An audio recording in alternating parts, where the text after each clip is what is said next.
So hey guys, what we got today is one of those early 60s Chrysler Plymouth oval steering wheels, and as you can see, it's in pretty bad shape. It's got some big cracks, obviously sat outside for a long time in the sun on a car, and what we're going to do is we're going to try to do a street use type restoration. I'm not talking a concourse restoration, for Pebble Beach or anything like that, but just something that looks presentable in a car. I might put it in my 52 Plymouth there, or sorry, 51 Plymouth Business Coupe. There's old videos on YouTube if you want to check them out.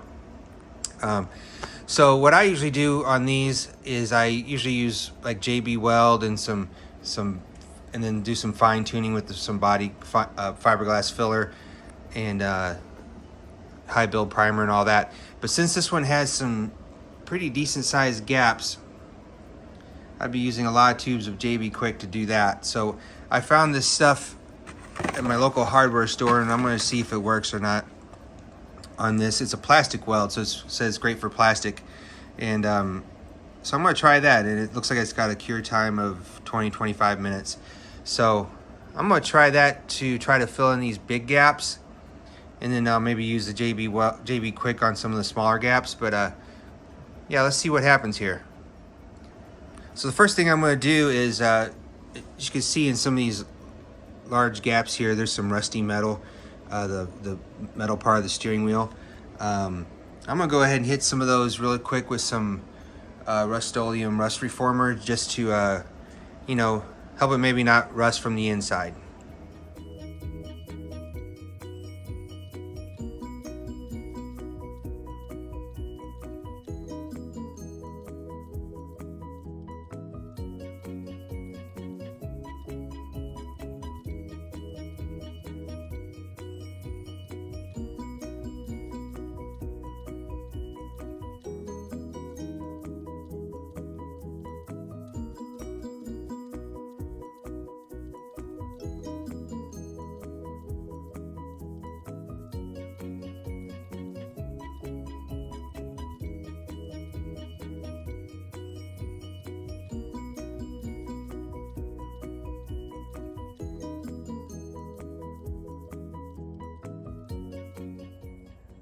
Okay, here it is with all the plastic weld in. We'll see if it dries up and see what we can do with it. Okay, so I pretty much got the steering wheel filled in here and there with the plastic weld, and I used some JB Weld also. I got it sanded pretty much down, but not all the way. But I had to build up some areas with JB Quick, just because the top part of the steering wheel was pretty much cracked and falling apart in several places. So I had to rebuild these top sections here, several areas about 1/4 inch wide or so here and there, and then a little bit around the rim there. I haven't sanded it down yet, but we got that all taken care of. And then what we'll do is I'm waiting for some epoxy primer to maybe help hold this plastic together a little bit better, and then we'll go from there. Okay guys, new plan. So the plastic weld that I put on here that wasn't supposed to shrink actually did shrink, and actually I used basically 2.5 tubes of this. I think the first 2 tubes were old, and one of them didn't cure very well. It was still soft, so I basically ground that out. And I was thinking that this steering wheel was so badly cracked. I mean, there was cracks everywhere, fine cracks, that the plastic was just worn out.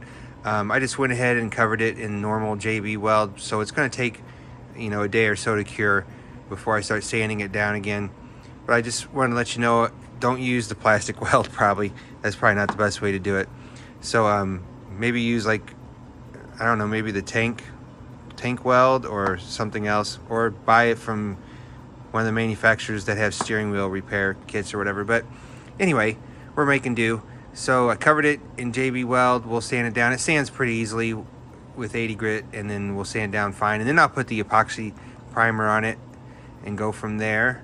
I got a couple other things going on. So I went ahead and ordered front runners from Towel City. I don't know if that's good or not, but they have basically a smooth black wall tire that's T-rated. I ordered a 215/75/15, which is the exact same size as this front tire that's on there now, and I kind of like the stance, so I went ahead and did that since we're leaving the steel wheels and everything on there.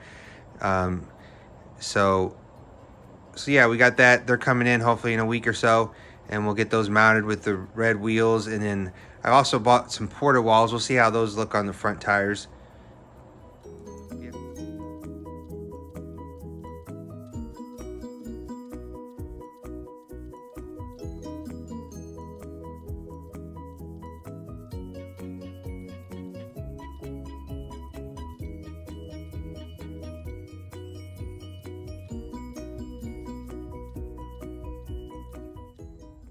Okay guys, as you can tell, it took a lot of sanding if you're watching the video.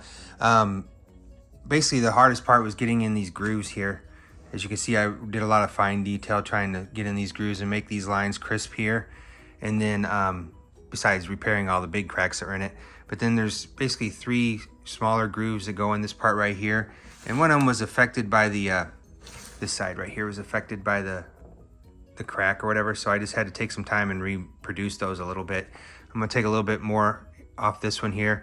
But like I said, we're not totally restoring this, just getting it close to just presentable in a driver. Still gotta fill in some little grooved areas right here. But we'll get to it, and then we'll prime it, and then we'll be able to see a little bit better about the fine tuning. Okay, so I went ahead and put some primer on it, some high build primer, and so I can see all the little imperfections on it and everything. I figured I'd put it together a little bit just so you can show you what it looks like put together in case you guys have never seen something like this. It's basically an oval Chrysler steering wheel from the early 60s. Yeah, but I think that'll work. It's like I said, it's driver condition, but I'll go ahead and fill all the little imperfections here and there that I can find and keep on going. Thanks for watching the video.